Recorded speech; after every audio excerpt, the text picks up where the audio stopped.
Això era i no era, un ocellet, que un dia trobà un borreonet de llana damunt un femeret. Oh, que amic hi haurà d'haver i que amic hi haurà aquest borreonet de llana. Agafa aquell borreonet de llana i ja és partit cap a can filador. Hi entra i diu: Bon dia i bon any. Bon dia, ocellet. Mestre, no em podríeu filar entre la palla aquest borreonet de llana? Si fa. Quan ho tindreu filat? Demà de matí, si Déu vol, i Maria. Idò, fins demà matí. Pega volada i per amunt, i xiu, reciu, que cuidava estallar-se. Un demà s'entrega l'ocellet a cas filador i diu: Bon dia i bon any, que Déu mos do. Bon dia, ocellet. Parlem de tot. M'heu filadet aquell borreó de llana que vos vaig dur ahir? Prou. Vet aquí el fil.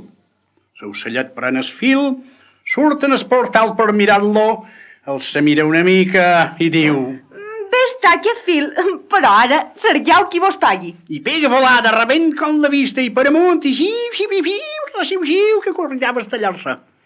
El filador, podeu pensar, si degué romandre xulat amb aquella passada que li acabava de fer l'ocellet. No se'n podia venir aquell home. I què fa l'ocellet? Se'n va cap dret a ca un teixidor i se n'hi entra tot generós dient: Bon dia i bon any. Bon dia, ocellet. Mestre, me podríeu teixir aquest fil? Si fa. Quan podré venir a cercar-ho? Demà de matí, si Déu vol, i Maria. I de fin demà matí? On demà de matí s'entrega tot xarpat a cas teixidor i ja li diu: Mestre, m'heu teixit allò? Prou. El d'aquí?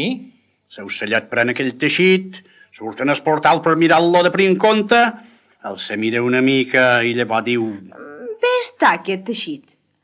Però ara cerqueu qui vos pagui. Dir això i pegar volada per amunt va ser tot un. I per amunt, i xiu. Podeu fer compte si degué romandre ben atxulat el teixidor davant aquell endemesa de tal ocellet. No se'n podia venir aquell home. I què fa l'ocellet? Se'n va ben afuat cap a cap sastre. I ja hi entra i diu: Bon dia i bon any. Bon dia, ocellet. Mestre, no em faríeu un caputxet d'aquesta pesseta de roba que m'ha teixit el teixidoret? Si fa. I quan podré venir a cercar-ho? Demà de matí, si Déu vol, i Maria. Bé, i del fin demà matí. I ja pega volada i per amunt, que cuidava estallar-se. L'endemà de matí s'entrega tot xarpat a cap sastre. Se n'hi entra i diu: Bon dia i bon any. Bon dia, ocellet. I què volia dir jo? Què me teniu fet el caputxet? Prou. Val d'aquí. I li presenta el caputxet llest i ben airós que era. L'ocellet agafa el caputxet, surt de fora a mirar-lo de prim compte i diu: Bé està aquest caputxet, però cerqueu qui vos pagui. El se posa en el cap, pega volada per amunt com un estel, i per amunt, i xiu. Podeu fer comptes aquell sastre, si degué romandre ben atxulat davant l'endemesa d'aquell ocellet. No se'n podia venir aquell home.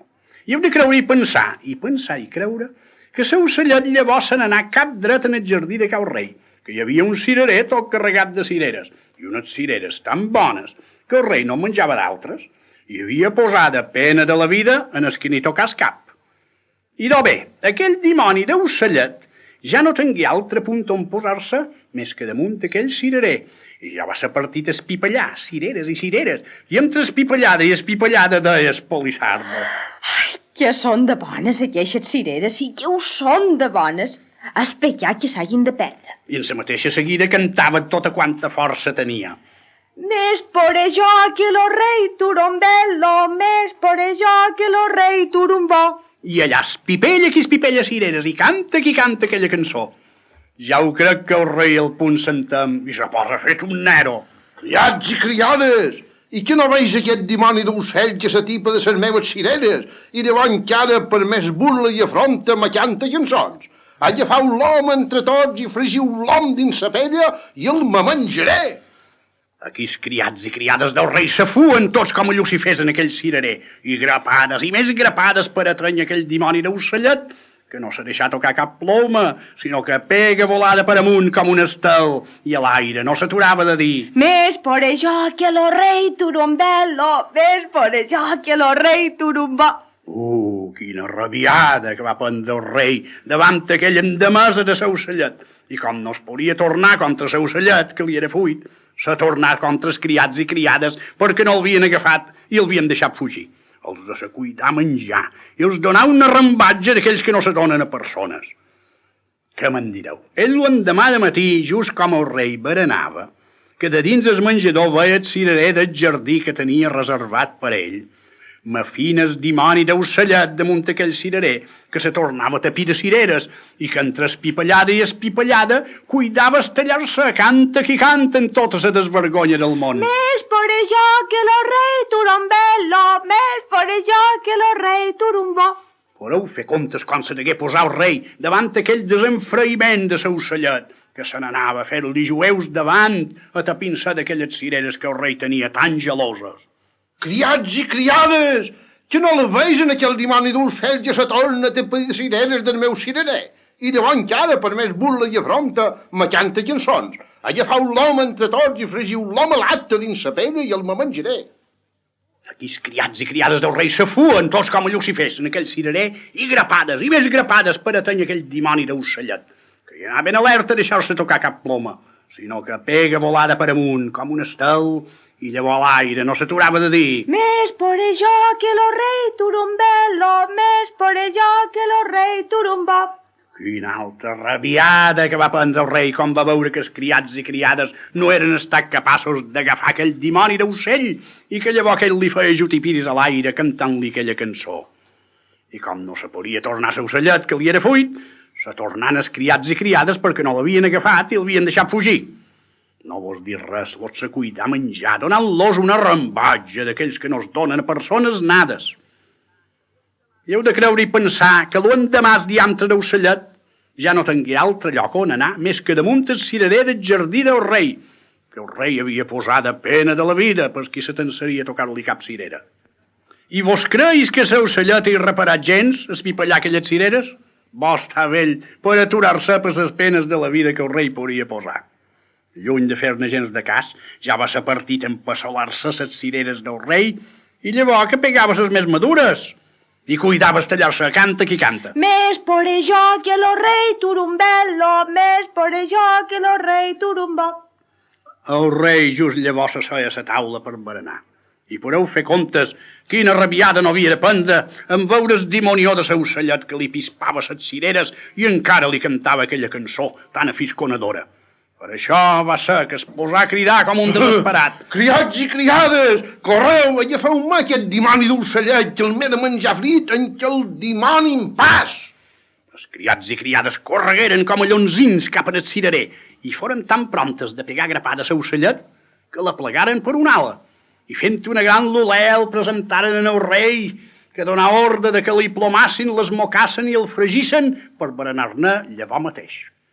I els criats i criades ja estan aborrats a l'ocellet, i allà un li rebassava una ploma, i l'altre li rebassava una altra, i tots estirades d'aquí de sa, i plomes a l'aire i per terra, i l'ocellet que no s'adorava de dir. Ai, de vosaltres i del rei, si no em plomeu bé. Tan enforiolats anaven aquells criats i criades, i tan segurs estaven de que l'ocellet ja no triaria cap cosa pus, que s'atropellaren massa en plomar-lo, i li deixaren de descuit una mica de plomissón al cap d'una ala. Creient-se tenir-lo ben plomat, li obrin el gavatx per treure-li la moca, i allà tots els criats i criades aficant ses mans dins el gavatx de l'ocellet per tenir part tots a l'esmocada. I l'ocellet que no s'aturava de dir... Ai, de vosaltres i del rei, si no m'esmoqueu bé. Però aquells beneis de criats i criades se'n reien de xalim i xalam de l'ocellet, i no ho creien gens que ell pogués fer resnat del món. I en sonar tan tropell, els arromangué una mica de budellet endins de tot de la butzeta de l'ocellet. Ni ho repararen en aquell budelletxo. I ja m'etziven l'ocellet dins la pella damunt el foc. El saïm ja era fus, i allà hauríeu vist l'ocellet fer xiu-xiu, i tots els criats i criades enrevoltats a la pella, fent estabetxos de veure fregir a la vela l'ocellet, i se'n reien ben fort, com sentien que ell no s'aturava de dir dins la pella. Ai, de vosaltres i del rei, si no m'afregiu bé. Ja t'hi fregirem, ja. I massa que t'hi fregirem. No te n'aniràs penedit a Roma. No hagis por, ocellet de la guitza. I l'ocellet que no s'aturava de dir. Ai, de vosaltres i del rei, si no m'afregiu bé. Què me'n direu? Ell, el dimoni d'ocellet, va tenir manya per estar sempre dins la pell en sober qui els ullets de fora. i així només se socorraren una mica i no se bescuitaren davant de veres. I els beneix de criats i criades no hi pararen esment, enforiolats com anaven i desitjosos de veure la fi de l'ocellet dins la boca del rei. Així és que costen un plat a la pella, i tiren l'ocellet en so suc i cap a dur-lo al rei, que esperava tot xarpat dins el menjador que li duguessin per engolir-lo amb una xuclada per veure-se'n venja. I heu de creure i pensar i creure que l'ocellet, quan el duen dins el plat en el rei i quan aquell l'agafà per etzibar-lo, no s'aturava de dir: Ai, de vosaltres i del rei si no em rotllen bé. Massa, que t'hi rotllarem. I què fa el rei? Vos pensau que anar a fer-ne bocins a l'ocellet abans d'empassolar-lo? Què havia de fer-ne bocins ell? En la ràbia que duia de l'ocellet, en les ganes que tenia de menjar-lo, el se du tot d'una sense a la boca. I quan se'n va témer, el se va enviat i ja no va ser temps a roegar-lo. Els criats i criades que li miraven el barram notaren que no roegava i li diuen: Però, senyor rei, i que no rolla? El m'he enviat sense voler. Però no passaran, sí, d'això. Estigueu ben descansats, que no intentaran purllat ni lladines de l'ocellet. Ja el m'he fet meu, i ja no em parlarem pus. Ara ja estic a ple. Ja no em tornarà a fer pus els contes damunt el meu cirerer ni em cantarà pus cançons. Bona cançó li cantarà dins la meva butza.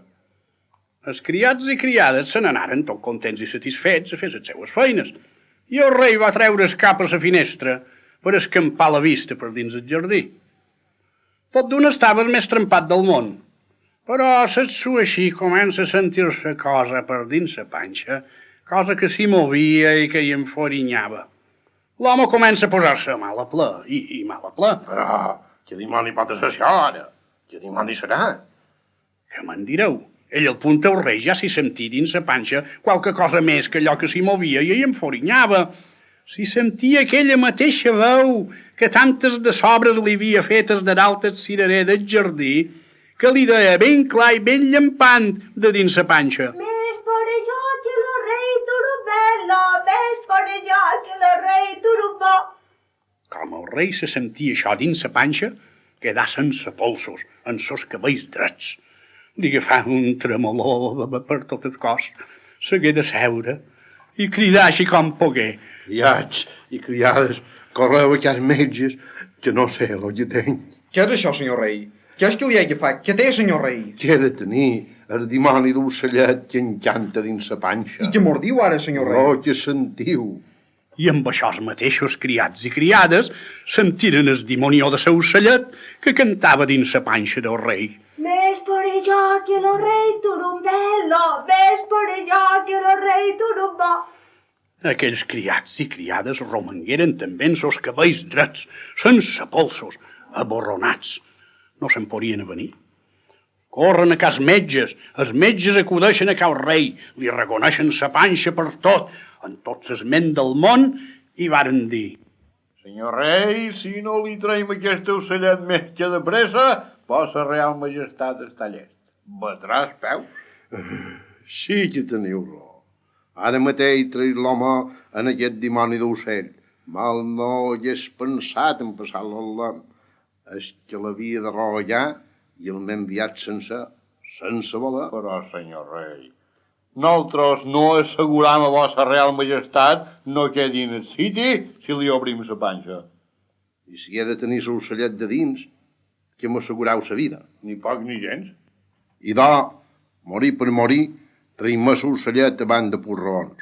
I el manco me'n podré saciar, perquè maldament només m'hagi de quedar un minut de vida, li pegaré clavada i vos asseguro que el deixaré tot engronat i que no cantarà pus. Com son rei! Què me'n direu?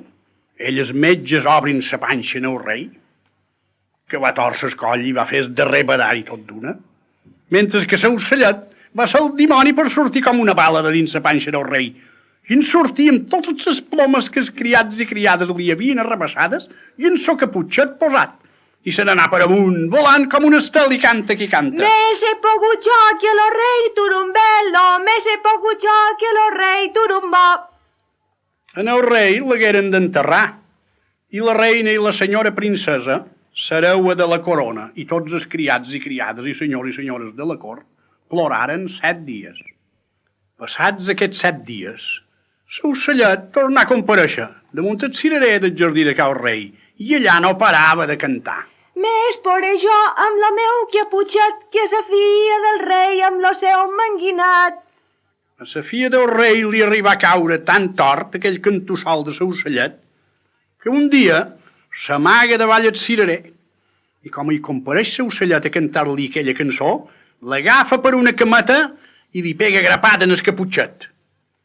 I què me'n direu? Ell encara no va tenir aquella cameta i aquell caputxet, com l'ocellet tornà un vell jove a la flor del món, el més garrit i gentil que vos podeu imaginar.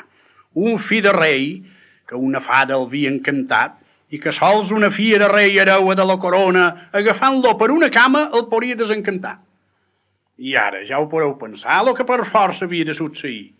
Que aquell fill de rei va dir en aquella filla de rei hereua de la corona: Que mos casam. En voler.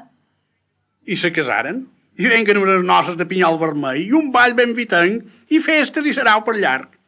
I visqueren en pau i concòrdia anys i més anys, i encara són vius, si no són morts. Al cel mos vegem tots plegats. Amén.